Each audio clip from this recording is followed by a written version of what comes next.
For years, the Tekken series had a reputation of having one of the most realistic stories on the fighting game market. For a series involving death, revival, and devils, that's saying something. I've been with the series ever since the third entry on the original PlayStation, and out of all of the games in the series, there was one I always went back to for its story: Tekken 4. To me, balance makes a great Tekken story. Unlike Tekken 7 with its comedic themes making up for nearly the entirety of the individual character stories, Tekken 4 was more than just comedy with sprinkled bits of dialogue and narrative. Emotion was embedded into Tekken 4's DNA, filled with stories of sympathy, anger, revenge, anticipation, and rivalry. Of the 22 characters on the roster, and yes, including Eddie, Panda, and Violet, only 6 of their stories carried a comedic tone, while 3 were lighthearted and 13 were serious. In a Tekken game, you're bound to have stories of comedic flavor. Tekken 4 was no different with its endings, such as with Kuma winning the tournament and Lee's relaxation after torturing Heihachi. Additionally, Tekken 4 has stories that portrayed a different side to the characters we had grown to know and love. Nina Williams is a prime example of this, having shown sympathy to Steve Fox after discovering that he was her son. Instead of following through with the assassination, a job she takes very seriously, she allows him to live. Following this is Paul Phoenix, a character boasting self-confidence in his posture alone. In his story, we witnessed the upbringing of a loser.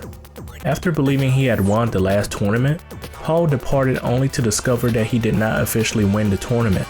Instead of being a bum and hanging his head on the street corner, he bounced back and participated in the upcoming tournament.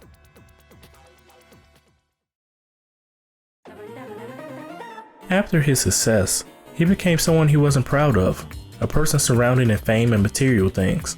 Having come to the realization that he was a changed man, and not for the better, he ditched the lifestyle and drove off, presumably to the next challenge awaiting him. Upping the ante, the team crafted Jin Kazama's story, a changed man in pursuit of justice. After losing his mother, being betrayed and shot down by his grandfather, and being forced into isolation, he abandoned his family's style of karate in order to distance himself from the fighting culture. He sought to end his family's bloodline, once and for all. However, he ended up getting captured by the Mishima Zaibatsu and chained to the walls of a dojo. As he came to, he was greeted by his long deceased father. After defeating him, he faced his grandfather, the man who strongly desired to see his kin dead. At the moment of Heihachi's defeat, Jin prepared to take the life of the man he once praised.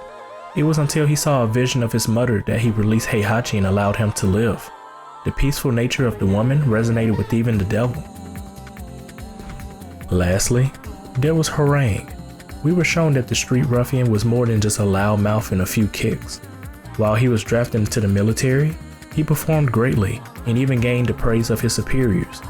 However, upon learning of the upcoming King of Iron Fist tournament, he escaped the military environment and abandoned his duty, all for an adrenaline rush. Although he was eventually caught, his rival, Jin Kazama, risked his very life to save him, a debt he owed from the last tournament.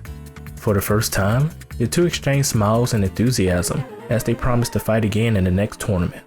Despite all of their troubles, they could at least find solace in their rivalry.